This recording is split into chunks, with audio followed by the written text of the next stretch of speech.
Hi hello నమస్తే welcome back to Vivi Kitchens. నేను మీ వర్ధిని విజయ్. ఈరోజు మన కిచెన్లో దసరా నవరాత్రుల్లో తప్పకుండా ప్రిపేర్ చేసుకోవాల్సిన చక్కెర పొంగలిని ఇంట్లోనే టెంపుల్ స్టైల్లో టెంపుల్ టేస్ట్తో ఎలా ప్రిపేర్ చేయాలో వీడియోలో చూసేద్దాం. ఈ చక్కెర పొంగలిని కుక్కర్లో చాలా తక్కువ టైంలో వంట రాని వాళ్ళు, ఫస్ట్ టైం ప్రిపేర్ చేసే వాళ్ళు కూడా పర్ఫెక్ట్గా ఎలా ప్రిపేర్ చేయాలో ఈ వీడియోలో చూపించబోతున్నానండి. అందుకే వీడియోను కంప్లీట్గా చూడడానికి ట్రై చేయండి, మధ్యలో స్కిప్ చేయకండి. మరికొన్ని నవరాత్రి స్పెషల్గా ప్రిపేర్ చేసుకునే సింపుల్ అండ్ ఈజీ ప్రసాదం రెసిపీస్ కూడా మన ఛానల్లో అవైలబుల్గా ఉన్నాయండి. మీకు కనుక కావాలనుకుంటే లింక్ డిస్క్రిప్షన్లో ఇస్తాను, వీలైతే ఒకసారి చెక్ చేసేయండి. మరి ఇంకెందుకు ఆలస్యం, నోరూరించే ఈ చక్కెర పొంగలిని ప్రిపేర్ చేయడం కోసం ప్రాసెస్ స్టార్ట్ చేసేద్దామండి. ముందుగా స్టవ్ వెలిగించి స్టవ్ పైన ఒక ప్యాన్ని పెట్టుకోవాలి. ఆ ప్యాన్లోకి పావు కప్పు దాకా పెసరపప్పును వేసుకొని మంటను లో ఫ్లేమ్లోకి అడ్జస్ట్ చేసుకొని మాత్రమే పెసరపప్పుని అటు ఇటు రొటేట్ చేసుకుంటూ దూరగా వేయించుకోవాలి. ఈ పెసరపప్పు ఫ్రై అవ్వడానికి 2 to 3 minutes వరకు టైం పడుతుందండి. అప్పటి వరకు కాస్త ఓపికగానే మంటను లో ఫ్లేమ్లోకి అడ్జస్ట్ చేసుకొని మాత్రమే ఈ పెసరపప్పు మొత్తాన్ని కూడా కలుపుకుంటూ బాగా ఫ్రై చేసుకోవాలి. మంటను ఏమాత్రం హై ఫ్లేమ్లోకి అడ్జస్ట్ చేయకూడదండి. అలా చేసినట్లయితే ఈ పెసరపప్పు మొత్తం కూడా మాడిపోయే ఛాన్స్ ఉంటుంది. వీడియోలో చూపించిన కలర్లోకి పెసరపప్పు మొత్తం కూడా మారిపోయిన తర్వాత స్టవ్ ఆఫ్ చేసేసుకొని ఇలా ఫ్రై చేసుకున్నటువంటి పెసరపప్పు మొత్తాన్ని కూడా ఒక బౌల్లోకి వేసేసుకోవాలి. ఇప్పుడు అదే బౌల్లోకి మనం ఏ కప్పుతో అయితే పప్పును కొలుచుకున్నామో అదే కప్పుతో 3/4 కప్పు వరకు బియ్యాన్ని కూడా వేసుకోవాలి. మనం రెగ్యులర్గా యూజ్ చేసే రైస్ని వేసుకుంటే సరిపోతుందండి.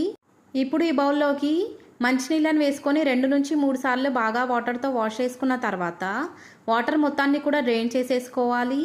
డ్రైన్ చేసుకున్నటువంటి బియ్యం పప్పు మొత్తాన్ని కూడా కుక్కర్లోకి వేసేసుకోవాలి. ముందుగా ఈ పప్పు ఇంకా బియ్యాన్ని నానబెట్టాల్సిన అవసరం లేదండి. డైరెక్ట్గా వాష్ చేసుకున్న తర్వాత ఈ పప్పు బియ్యం రెండింటిని కూడా కుక్కర్లోకి వేసుకొని మనం ఏ కప్పుతో అయితే ఈ బియ్యం పప్పును కొలుచుకున్నామో అదే కప్పుతో 3 కప్పుల దాకా మంచినీళ్ళని వేసేసుకోవాలి.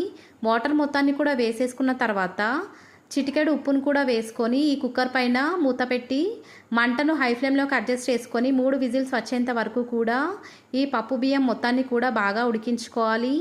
3 విజిల్స్ వచ్చిన తర్వాత స్టవ్ ఆఫ్ చేసేసుకొని స్టీమ్ మొత్తాన్ని కూడా తీసేసుకున్న తర్వాత ఈ అన్నం పప్పు మొత్తాన్ని కూడా అడుగు నుంచి ఒకసారి బాగా కలుపుకోవాలి. ఒకసారి కనుక వీడియోని కరెక్ట్గా అబ్జర్వ్ చేశారంటే అన్నం పప్పు రెండు కూడా చాలా బాగా ఉడికాయండి. ఇప్పుడు ఈ కుక్కర్లోకి మనం ఏ కప్పుతో అయితే బియ్యాన్ని కొలుచుకున్నామో అదే కప్పుతో 1 కప్పు వరకు బెల్లం తురుముని, మరొక పావు కప్పు వరకు చక్కెరని వేసుకోవాలి. మనం వేసుకున్నటువంటి బెల్లం చక్కెర రెండు కూడా ఈ అన్నంతో పాటు బాగా కలిసేలాగా అడుగు నుంచి కలుపుకొని ఈ చక్కెర బెల్లం రెండింటినీ కూడా మంటను లో ఫ్లేమ్లోకి అడ్జస్ట్ చేసుకొని మాత్రమే కరిగించుకోవాలి. బెల్లం చక్కెర రెండు కూడా కరిగిపోయిన తర్వాత వీడియోలో చూపించిన టెక్స్చర్లోకి టర్న్ అవుతుందండి. ఇలా ఈ చక్కెర పొంగలి మొత్తం కూడా టర్న్ అయిన తర్వాత మంటను లో ఫ్లేమ్లోకి అడ్జస్ట్ చేసుకొని మరొక 5 minutes పాటు ఈ బెల్లం పాకంలో బాగా ఉడికించుకోవాలి. 5 minutes తర్వాత ఇప్పుడు ఈ చక్కెర పొంగల్లోకి 2 చిటికెల దాకా పచ్చకర్పూరాన్ని వేసుకోవాలి. ఈ పచ్చకర్పూరాన్ని యాడ్ చేయడం వల్ల టెంపుల్ టేస్ట్ అండ్ ఫ్లేవర్ అనేది యాడ్ అవుతుందండి. మీ దగ్గర కనుక ఈ పచ్చకర్పూరం అవైలబుల్గా లేనట్లయితే స్కిప్ చేసుకోవచ్చండి. ఈ పచ్చకర్పూరాన్ని యాడ్ చేసుకోవడం అనేది పూర్తిగా ఆప్షనల్ మాత్రమేనండి. మీ దగ్గర కనుక అవైలబుల్గా లేనట్లయితే స్కిప్ చేసుకోవచ్చు, ఎలాంటి ప్రాబ్లం లేదు.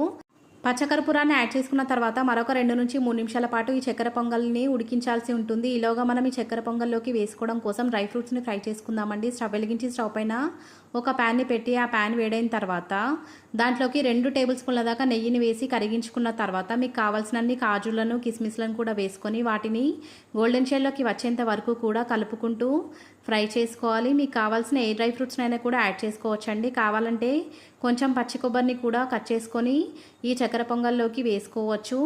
డ్రై అయినటువంటి డ్రై ఫ్రూట్స్ మొత్తాన్ని కూడా నెయ్యితో పాటుగా ఈ కుక్కర్లోకి వేసేసుకొని మనం యాడ్ చేసుకున్నటువంటి డ్రై ఫ్రూట్స్ నెయ్యి మొత్తాన్ని కూడా ఈ చక్కెర పొంగల్లోకి బాగా కలిసేలాగా కలుపుకోవాలి. ఒకసారి అడుగు నుంచి కలుపుకున్న తర్వాత మరొక నిమిషం పాటు ఈ చక్కెర పొంగలిని ఉడికించుకున్న తర్వాత స్టవ్ ఆఫ్ చేసేసుకొని వేడివేడిగా అమ్మవారికి నైవేద్యంగా సమర్పించవచ్చండి.